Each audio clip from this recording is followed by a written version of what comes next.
Hey guys, I'm B and welcome to another One Take Review. If you're new here, these are reviews where I give my unedited, unscripted, unfiltered opinions on board games.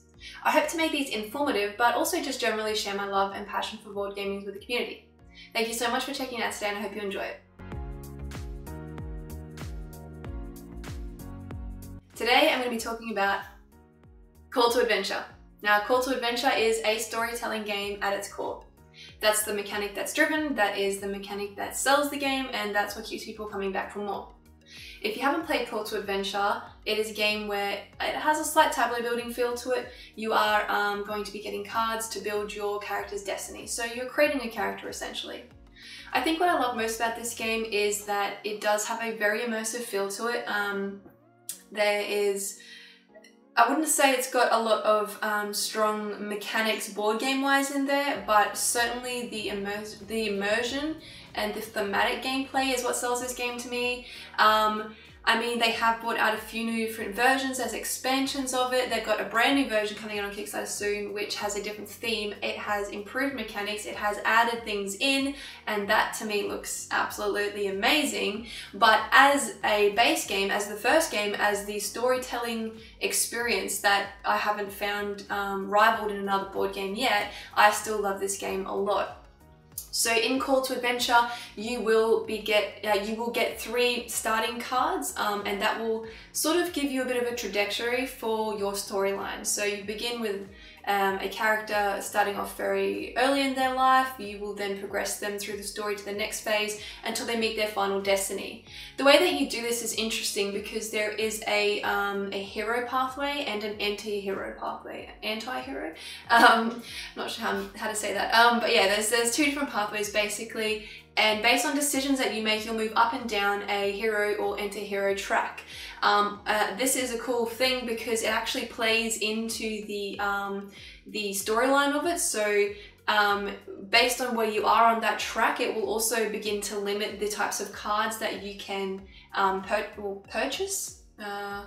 Attain, I suppose, the types of cards you can attain. If you're very low on the anti-hero track, you aren't able to get the hero cards later on in the game, and if you are, again, very high on the hero track, you can't get the anti-hero cards, which I think is really cool and makes a lot of sense, yeah, just really thematically, because I mean, if you are building a character, a heroic character, in the very final act, they're not about to do something terrible. I mean, I guess they could in the real world, but in our lovely little fantasy world we're creating in Call to Adventure, your hero remains a hero if you are that heroic, which I think is nice. I really do think it's nice.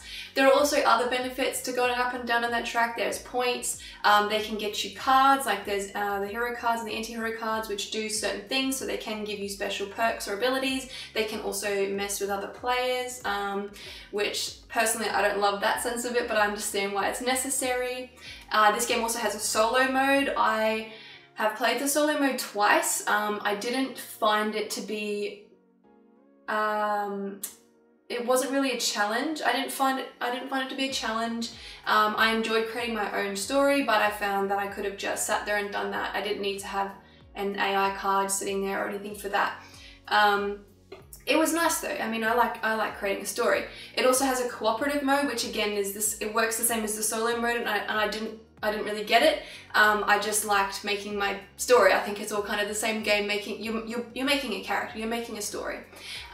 What I really find interesting is it's very, very hard to, for me anyway, it's very hard to create a really great flowing story that makes sense and also score well. There are definitely times where I'm choosing cards knowing full well that I'm not going to score well.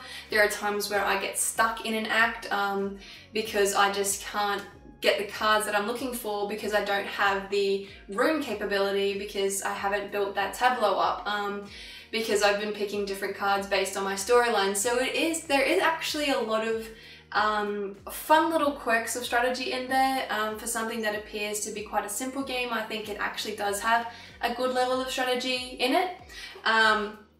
I think that this game is going to suit people who are looking for a storytelling experience. Don't go into it looking for a particularly board gamey experience. Like besides from the rune rolling, you are just building a character. I mean, there are some ability cards to play and allies that you can get, but it all does feel like it ties back into that storytelling. So this is a storytelling game. With that in mind, I would give Call to Adventure, this version, a 7 out of 10. I'm really looking forward to the new version on Kickstarter. I think it's going to add so much more to boost this game over the top and create something that I think, yeah, it's very exciting. Very excited about that one. But that's Call to Adventure, this version, this base game. Thank you so much for joining me today. I hope you enjoyed it, and I'll see you next time. Bye.